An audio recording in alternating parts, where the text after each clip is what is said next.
Por fin llegaste al lugar correcto. O mejor dicho, a las vibraciones sonoras correctas. Has llegado a descargacultura.unam.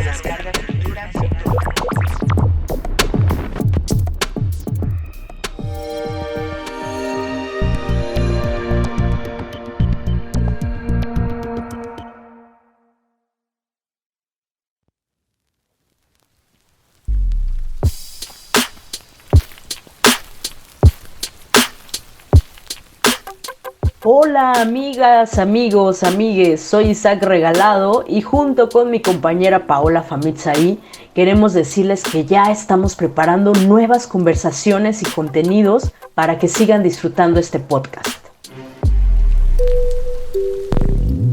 Pero mientras tanto, les dejamos con estos cuadros sonoros sobre las conversaciones que hasta ahora hemos tenido. Y para el cierre del episodio, una joya del acervo de descargacultura.unam. Ya verán. Comencemos pues.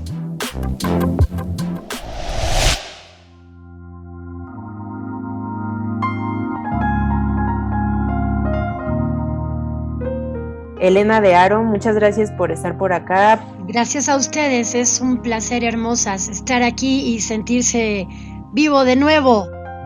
Justamente ahora que mencionas esto de volver a estar vivos, yo quisiera empezar con una pregunta sobre el más reciente título que grabaste para descargacultura.unam. Me refiero al texto El horror del cólera, que es una crónica sobre la epidemia de cólera que azotó varios países en Europa. Platícanos de esta experiencia. ¿Qué fue grabar para ti este título? Lo grabé el 21 de octubre del 2020, me acuerdo perfectamente. Y bueno, pues este era un título que me tocaba por muchas partes. El hecho de que fuera la madre de Bram Stoker, la autora del texto, ya me movía. Que hubiera llegado a mí por Roberto Coria, ni qué decirles, prologado por Vicente Quirarte. Y además la vigencia tremenda que implicaba un relato de mediados del siglo XIX, pero con una vigencia contundente en nuestro siglo XXI, me parecía que era realmente atractivo. Fue muy impresionante. Estábamos en el punto álgido, justo además estaba el invierno empezando, ¿no? Otoño, invierno. La ciudad estaba prácticamente vacía todavía y fue muy impresionante llegar a Radio UNAM. Fue muy duro ver el espacio vacío, las jacarandas y los árboles lindos que están en el pequeño estacionamiento de ese hermosísimo espacio. Habían dejado ya sus huellas de meses atrás, pero todo se veía como eso, como un poco un pueblo fantasma. Y la manera en la que grabamos también fue inusual, ¿no? Un técnico nada más, Sonia pues ahí dirigiendo y ayudando a todo y con todos estos protocolos que tenemos que tener ahora de no acercarnos, de los tapabocas. Fue muy impresionante. Y luego tomar la voz de Charlotte para narrar cosas que tenían, insisto, un paralelismo tan contundente con lo que estábamos viviendo, fue exageradamente emotivo.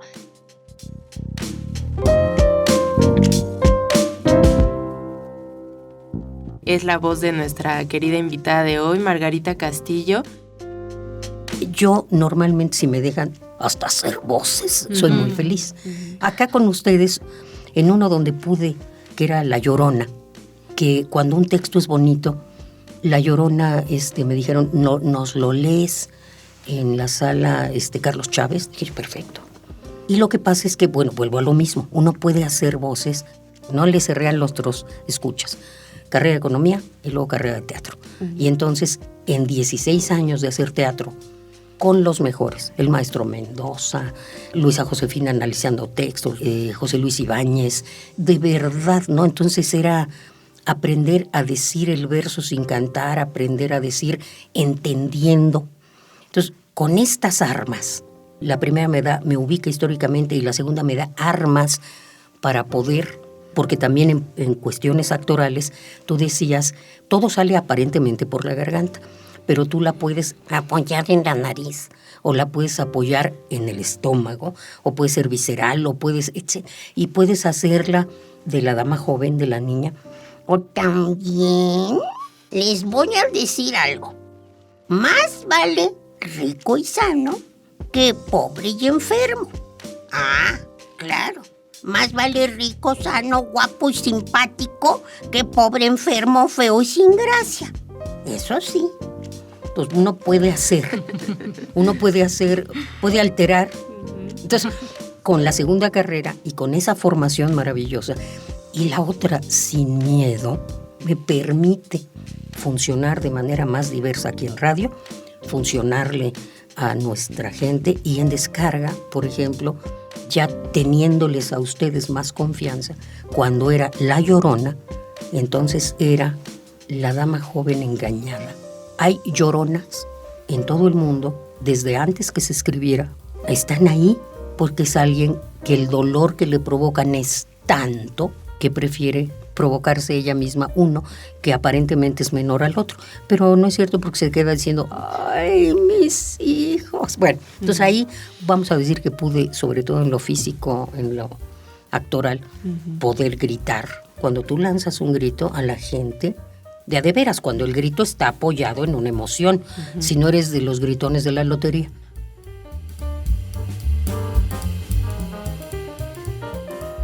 Hernán Bravo Varela, que es escritor de poesía, ensayo y traducciones.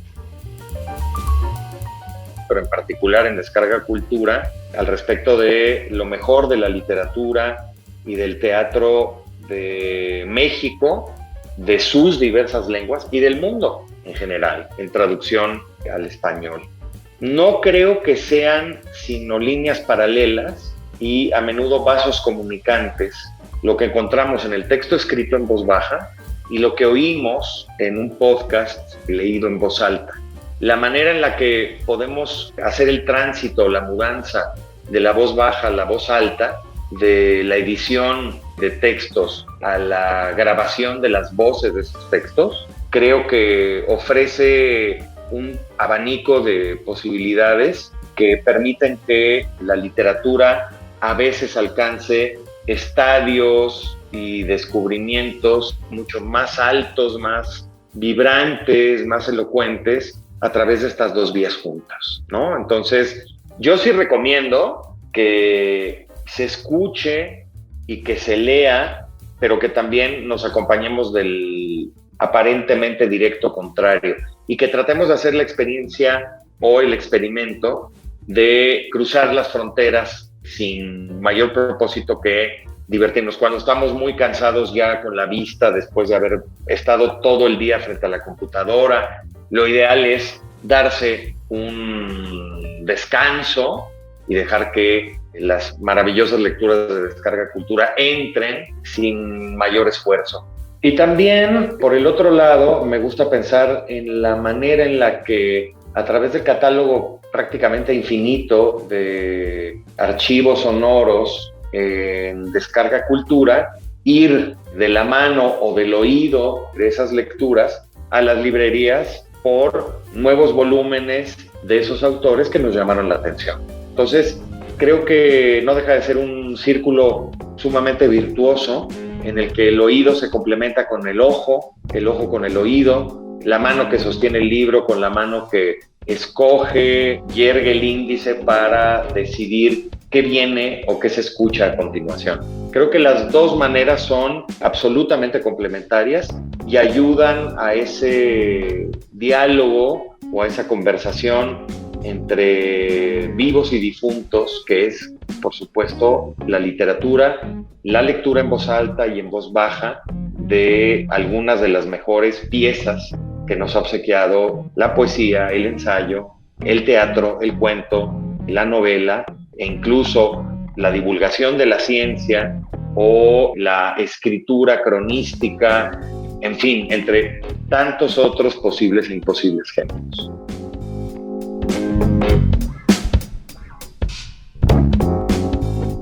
Julia Santibáñez. Julia, muchas gracias por estar aquí. Al contrario, Paola, pues saben ustedes, amigos de Descarga Cultura, que soy hiper fan de sus contenidos. ¿Cuál es tu momento preferido del día para escuchar? Pues casi que cualquiera. Y como digo, traigo la aplicación en mi celular y tengo descargas ya bajadas, digamos, ya están ahí. Entonces, aunque no tenga conexión, puedo escucharlas. Entonces, casi que muchas veces en el coche, no quiero ir oyendo radio, no quiero oír noticias, pongo algo y me vengo oyendo.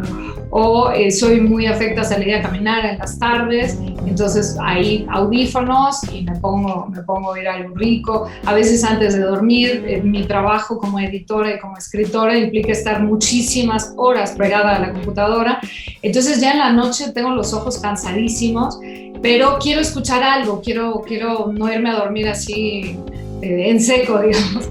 Entonces, a veces ya con la luz apagada y al ser solo audio, pues entonces me pongo algo y ya como que siento que ya me encaminé al sueño. La gran maravilla de Descarga Cultura es que no necesita que tus ojos estén mirándola, aunque eso para algunas personas implicaría un punto en contra, digamos. Para mí es un punto a favor, porque entonces puedo hacer un montón de cosas escuchando Descarga Cultura, ¿no? Soy muy apasionada de la jardinería, tengo como 50 plantas o más, no sé.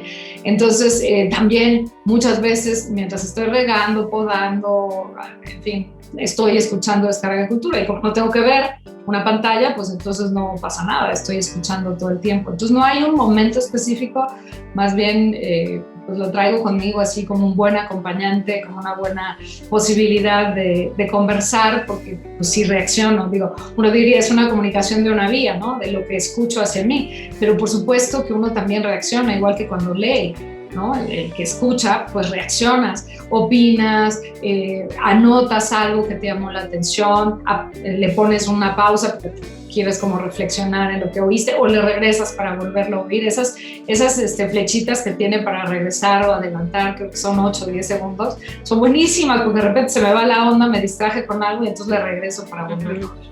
Entonces creo totalmente que se establece un diálogo. No es unívoca la comunicación, sino es de uno al otro y de regreso también.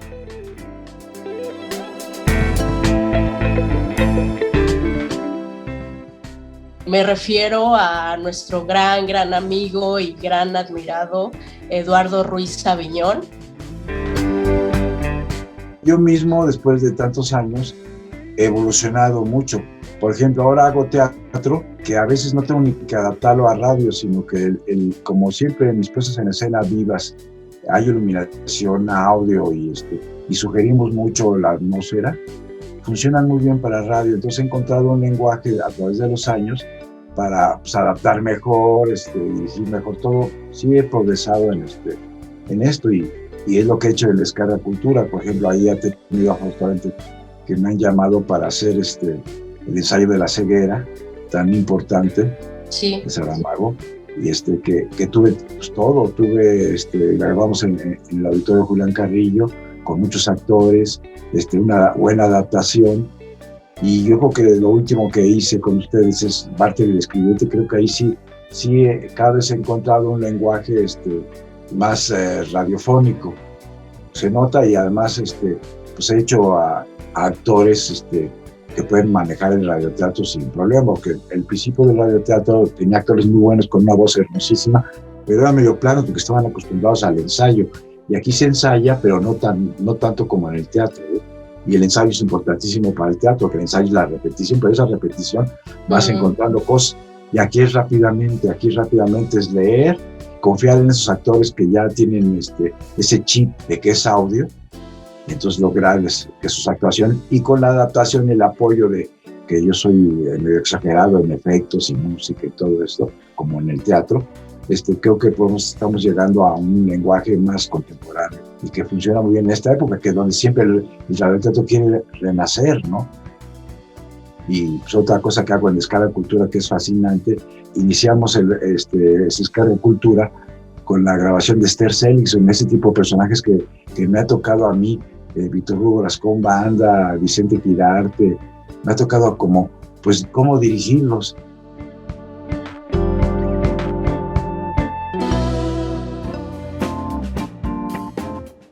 bienvenidísima nuestra querida Sandra Lorenzano. Para mí la memoria es un tema central, tanto en mi vida como en mi trabajo literario.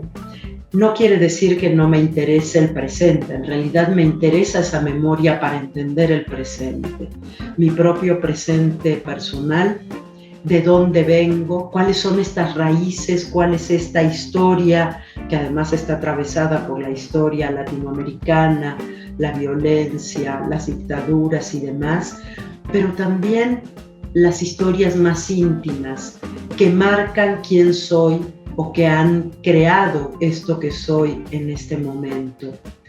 Pero me doy cuenta que cada vez que me siento a escribir, y sobre todo cuando escribo poesía, sí aparece el tema de la memoria, aparece el tema del cuerpo. Pienso que en general para la poesía de mujeres está siendo muy importante el tema del cuerpo, el tema del deseo, poder finalmente nombrar nuestro deseo como poetas, nombrar los dolores que tenemos como mujeres del siglo XXI, que nos expresamos a través de la palabra. Todo eso aparece un poco en mi poesía y aparece también en la narrativa. No son tan diferentes, pero los temas son más o menos similares. Y sí, son esa búsqueda en el pasado para poder entender el presente y para poder reencontrar mi voz. Ahí llegamos otra vez al tema de la voz, porque finalmente yo lo que siento es que mi voz, mi cuerpo, mi piel son la herencia de aquellas otras mujeres, conocidas o desconocidas, de sangre o de elección, ¿no? Entonces sí, es un tema que me importa mucho, Pau, que se me junta siempre también con la realidad que vivimos como mujeres, con la realidad que vivimos como sociedad y con la realidad mía más íntima. A veces son los duelos, a veces son los miedos, a veces es el enamoramiento, pero siempre en este contexto donde yo sé que estoy con otras y con otros, ¿no?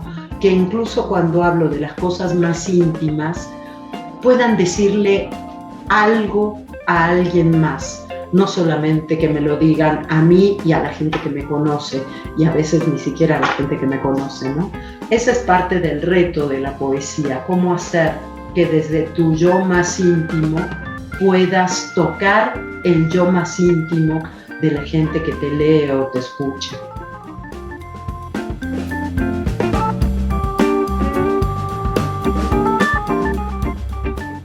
Juan Stack es un intérprete de textos y con esta vocación lleva casi 50 años acercándonos a la cultura, al conocimiento y a la literatura que incluso ya conocíamos, pero escuchar literatura en su voz es realmente redescubrirla, encontrarle otros matices o simplemente por fin entenderla. Cada obra tiene diferentes retos, cada obra es un diferente reto. Por ejemplo, El fantasma de Canterville, la dificultad tenía yo que hacer todas las voces. Hice las voces de todos los personajes masculinos, femeninos, viejos, niños, y hasta el narrador. Entonces, esa era una dificultad, ¿no? Otro así que fue un gran reto de lectura, que lo hicimos justo antes de la pandemia, fue el de Marcel Proust. Se llamaba Sobre la lectura. Proust es un autor muy difícil de leer, incluso así visualmente en el libro hay que detenerse, regresarse, volver a leer y ver los paréntesis, los entrecomados. Entonces, hacerlo para que la gente lo escuche y lo entienda, me costó pero muchísimo trabajo, que no era un personaje así para interpretar así, que fuera drama, tragedia, melodrama, comedia, pieza. No, era dar a entender textos muy difíciles, muy hermosos, pero el problema era ese, leerlo, apropiármelo de nuevo, hacerle entender a la gente lo que yo estaba leyendo visualmente. Y otros son más divertidos, en otros te vas como autopista, por ejemplo a Periquillo Sarmiento, lo mencionaste, fue muy divertido, ahí te vas como en una autopista, le metes toda la velocidad, toda la carrera, y fluye el texto porque son textos para gozar, para divertirse. vamos, como que son textos más accesibles. Mismo Cervantes, que es un español antiguo, es un español que fluye, un español que sí lo entendemos actualmente. Bueno, yo soy una persona que desde niño consulto el diccionario casi diario. Es una especie de obsesión por las enciclopedias y los diccionarios. Entonces, cuando me dan un texto, me mandan un texto, estoy con los diccionarios al lado para tratar de entender muchas palabras, muchos términos que ya no son usuales o que son antiguos o que son de otros idiomas. Voy poniendo mis marcas, mis pausas, yo mismo me dirijo de alguna manera. Es una preparación que lo hago como si fuera un actor que estudia un texto.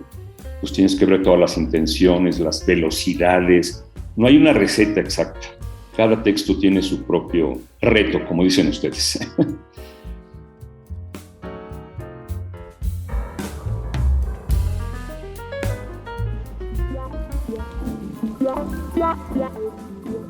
Esperamos que hayas disfrutado de estos cuadros sonoros que resumen las divertidas e interesantes charlas que tuvimos en los últimos episodios. Pronto estaremos de vuelta con más contenido para el podcast de descargacultura.unam.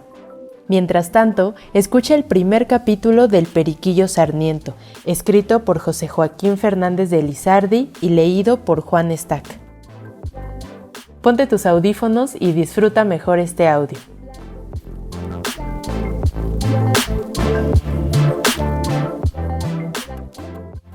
Comienza Periquillo escribiendo el motivo que tuvo para dejar a sus hijos estos cuadernos y dar razón de sus padres, patria, nacimiento y demás ocurrencias de su infancia. Postrado en una cama muchos meses hace, batallando con los médicos y enfermedades y esperando con resignación el día en que, cumplido el orden de la divina providencia, hayáis de cerrar mis ojos, queridos hijos míos, he pensado dejaros escritos los nada raros sucesos de mi vida, para que os sepáis guardar y precaver de muchos de los peligros que amenazan y aún lastiman al hombre en el discurso de sus días. Deseo que en esta lectura aprendáis a desechar muchos errores que notaréis admitidos por mí y por otros, y que, prevenidos con mis lecciones, no os expongáis a sufrir los malos tratamientos que yo he sufrido por mi culpa, satisfechos de que mejor es aprovechar el desengaño en las cabezas ajenas que en la propia. Os suplico encarecidamente que no os escandalicéis con los extravíos de mi mocedad, que os contaré sin rebozo y con bastante confusión, pues mi deseo es instruiros y alejaros de los escollos donde tantas veces estrelló mi juventud, a cuyo mismo peligro quedáis expuestos. No creáis que la lectura de mi vida os será demasiado fastidiosa, pues como yo sé bien que la variedad deleite el entendimiento, procuraré evitar aquella monotonía o igualdad de estilo que regularmente enfada a los lectores. Así es que unas veces me advertiréis tan serio y sentencioso como un Catón, y otras tan trivial y bufón como un Bertoldo. Ya leeréis en mis discursos retazos de erudición y rasgos de elocuencia, y ya veréis seguido un estilo popular mezclado con los refranes y paparruchadas del vulgo. También os prometo que todo esto será sin afectación y pedantismo, sino según me ocurra la memoria, de donde pasará luego al papel, cuyo método me parece el más análogo con nuestra natural veleidad. Últimamente, os mando y encargo que estos cuadernos no salgan de vuestras manos, porque no se hagan el objeto de la maledicencia, de los necios o de los inmorales.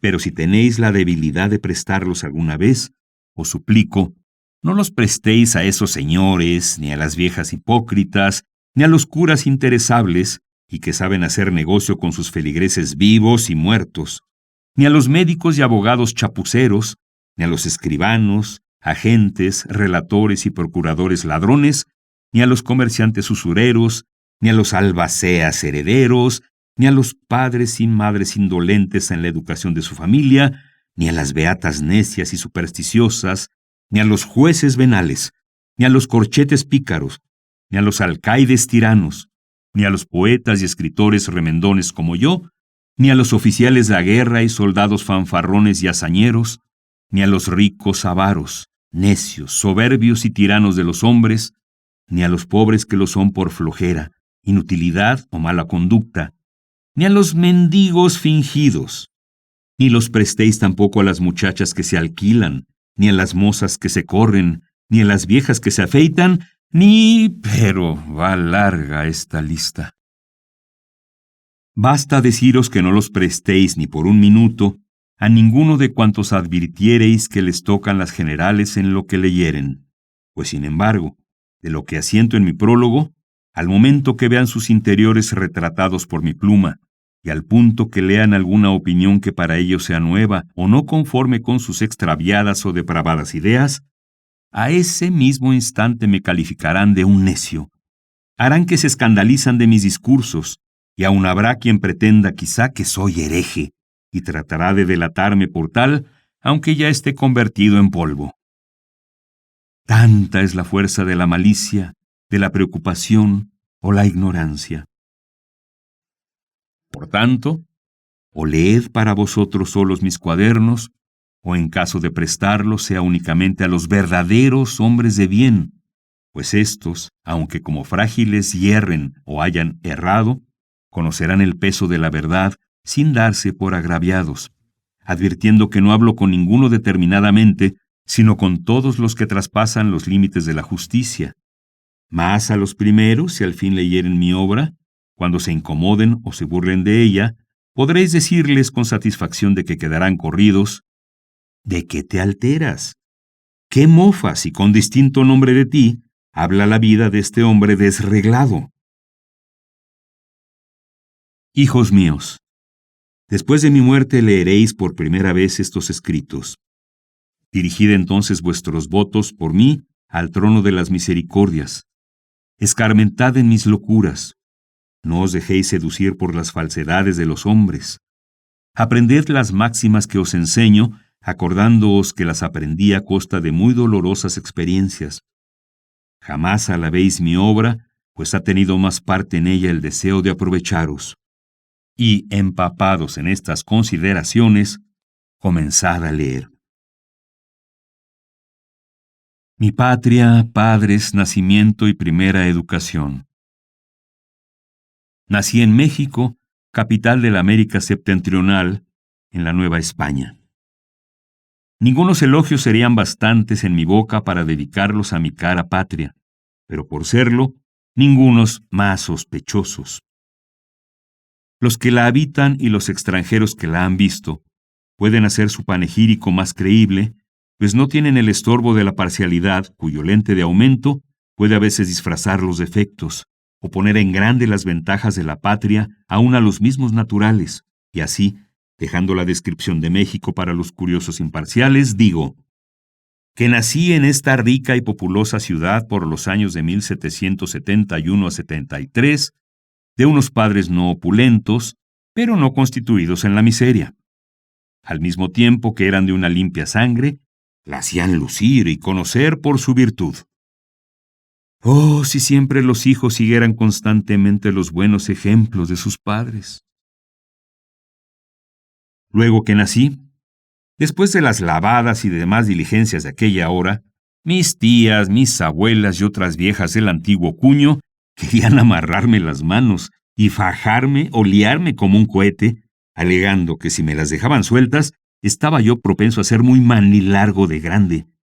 Y por último, y como la razón de más peso y el argumento más incontrastable, decían que este era el modo con que a ellas las habían criado, y que por tanto era el mejor, y el que se debía seguir como más seguro, sin meterse a disputar para nada del asunto. Porque los viejos eran en todo más sabios que los del día, y pues ellos amarraban las manos a sus hijos, se debía seguir su ejemplo a ojos cerrados. A seguida, sacaron de un canastito una cincha de listón que llamaban faja de dijes, guarnecida con manitas de azabache, el ojo del venado, colmillo de caimán y otras baratijas de esta clase. Dizque para engalanarme con estas reliquias del supersticioso paganismo, el mismo día que se había señalado para que en boca de mis padrinos fuera yo a profesar la fe y santa religión de Jesucristo. Válgame Dios. ¿Cuánto tuvo mi padre que batallar con las preocupaciones de las benditas viejas? ¿Cuánta saliva no gastó para hacerles ver que era una quimera y un absurdo pernicioso el liar y atar las manos a las criaturas? ¿Y qué trabajo no lo costó persuadir a estas ancianas inocentes a que el azabache, el hueso, la piedra ni otros amuletos de esta ni ninguna clase no tienen virtud alguna contra el aire, rabia, mal de ojo y semejantes faramayas? Así me lo contó su merced muchas veces, como también el triunfo que logró de todas ellas, que a fuerza o de grado accedieron a no aprisionarme, a no adornarme sino con un rosario, la Santa Cruz, un relicario y los 4 evangelios, y luego se trató de bautizarme. Mis padres ya habían citado los padrinos, y no pobres, sencillamente persuadidos a que en el caso de orfandad me servirían de apoyo. Tenían los pobres viejos menos conocimiento de mundo que el que yo he adquirido, pues tengo muy profunda experiencia de que los más de los padrinos no saben las obligaciones que contraen respecto de los ahijados, y así creen que hacen mucho con darles medio real cuando los ven, y si sus padres mueren, se acuerdan de ellos como si nunca los hubieran visto. Bien es verdad que hay algunos padrinos que cumplen con su obligación exactamente, y aun se anticipan a sus propios padres en proteger y educar a sus ahijados. Gloria eterna a semejantes padrinos. En efecto, los míos ricos me sirvieron tanto como si jamás me hubieran visto. Bastante motivo para que no me vuelva a acordar de ellos. Ciertamente que fueron tan mezquinos, indolentes y mentecatos, que por lo que toca a lo poco o nada que les debí, ni de chico ni de grande, parece que mis padres los fueron a escoger de los más miserables del hospicio de pobres.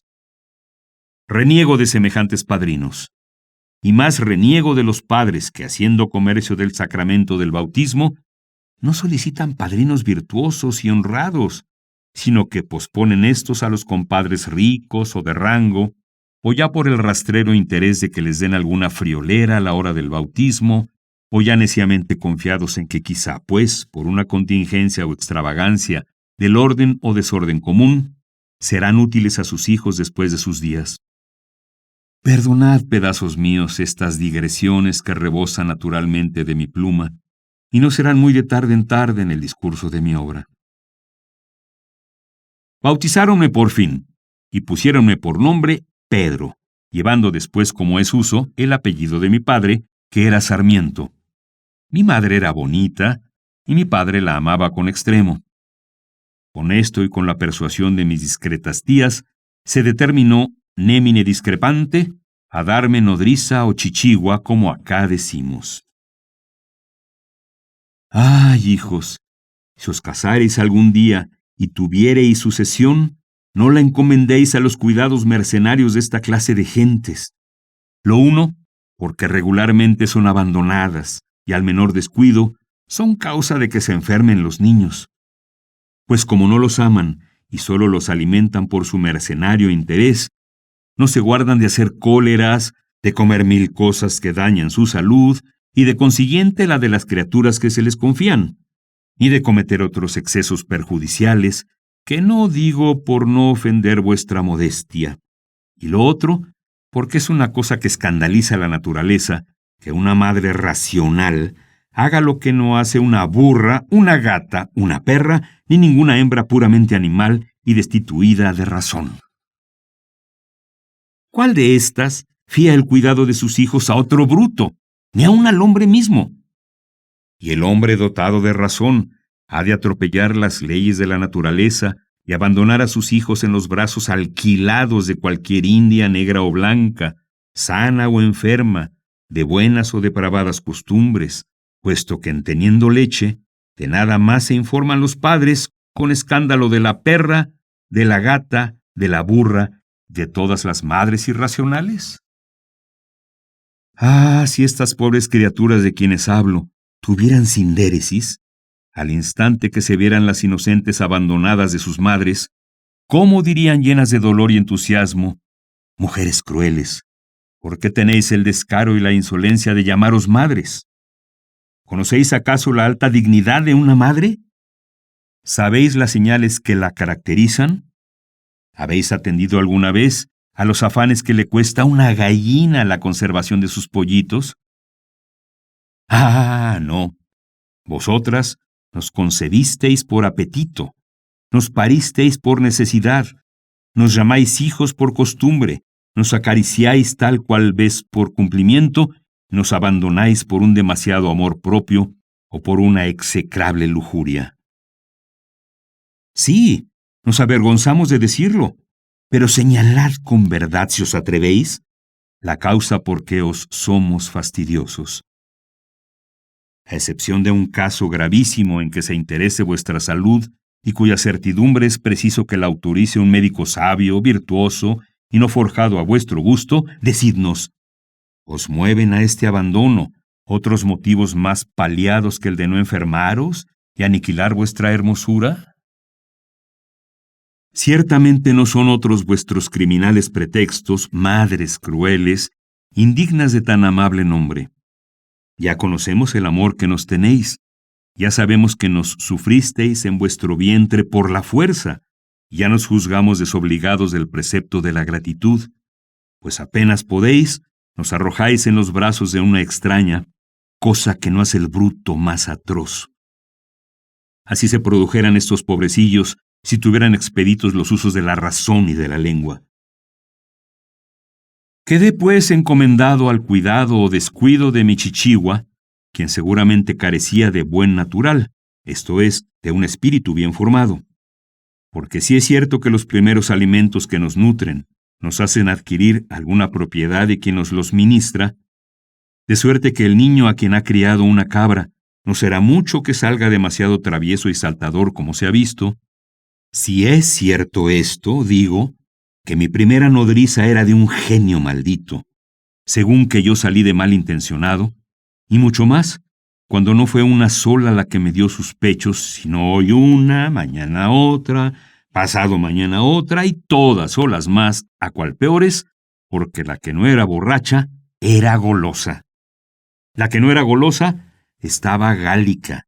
La que no tenía este mal tenía otro. Y la que estaba sana, de repente resultaba encinta. Y esto era por lo que toca las enfermedades del cuerpo, que por lo que toca las del espíritu, rara sería la que estaría aliviada. Si las madres advirtieran a lo menos estas resultas de su abandono, quizá no fueran tan indolentes con sus hijos.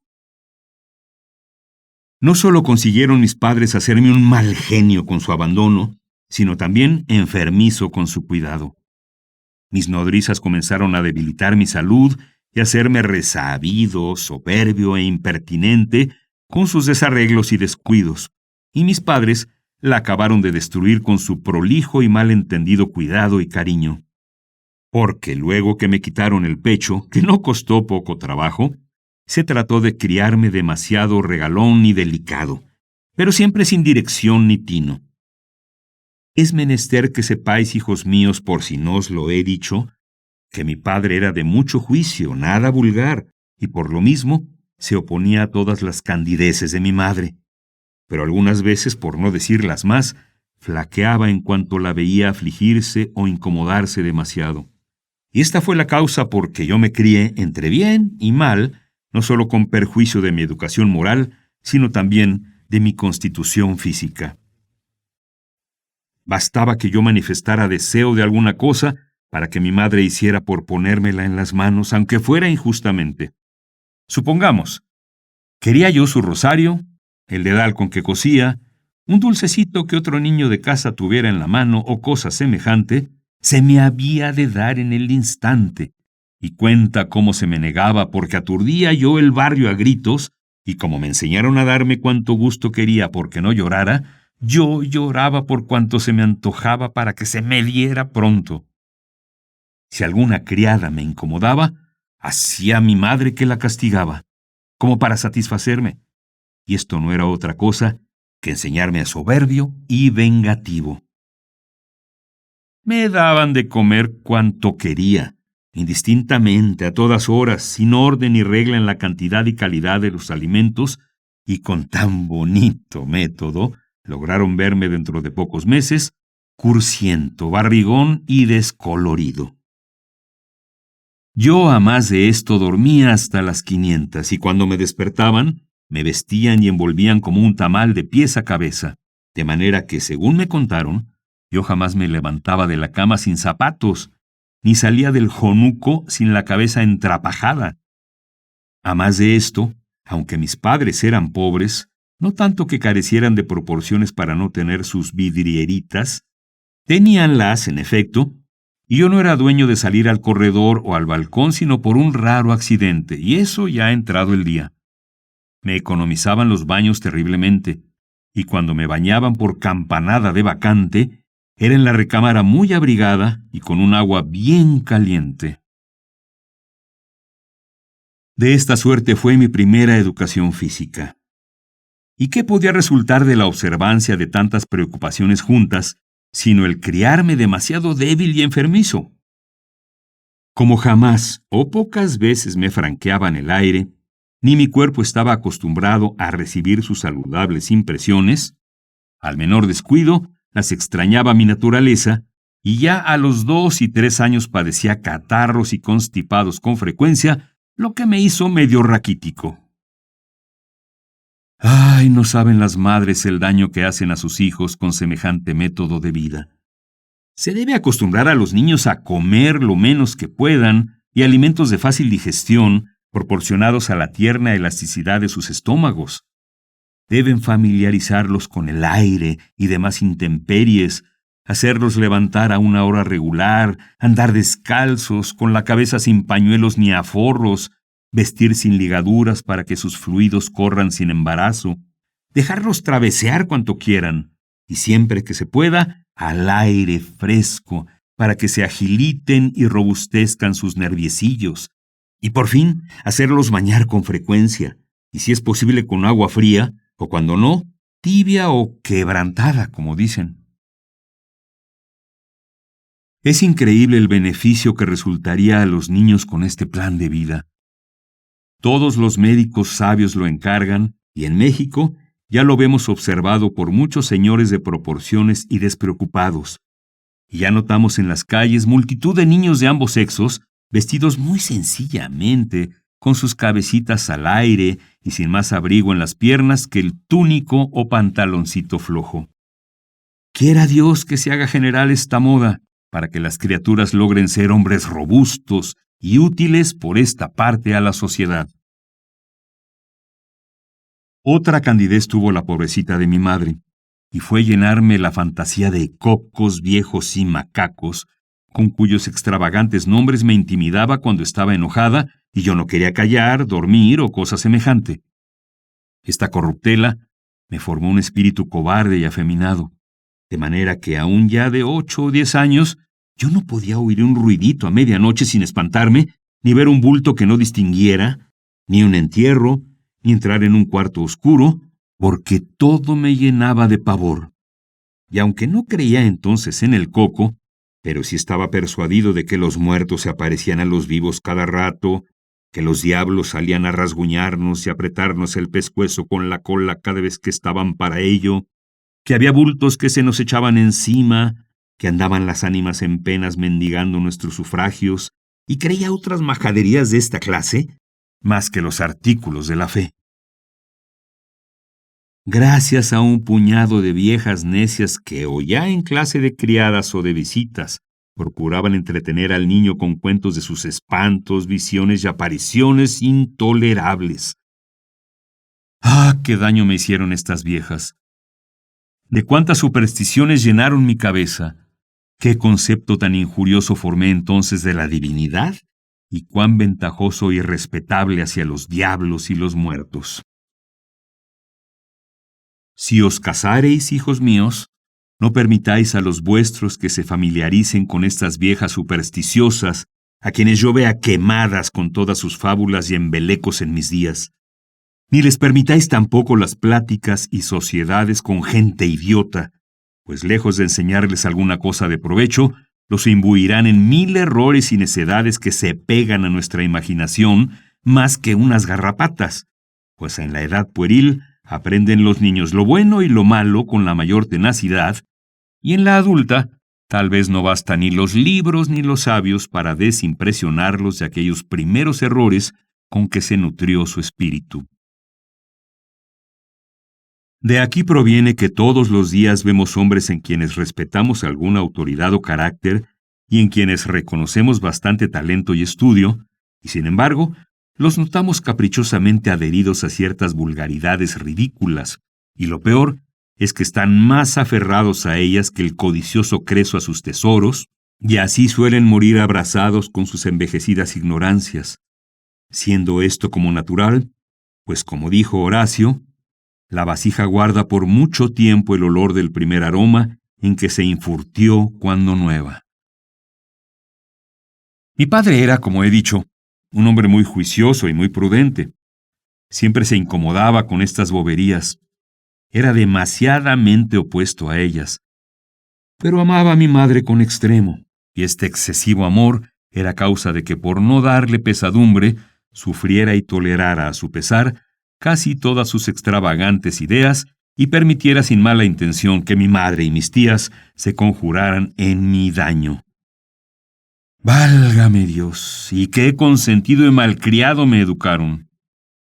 A mí, negarme lo que pedía, aunque fuera una cosa ilícita en mi edad o perniciosa a mi salud, era imposible.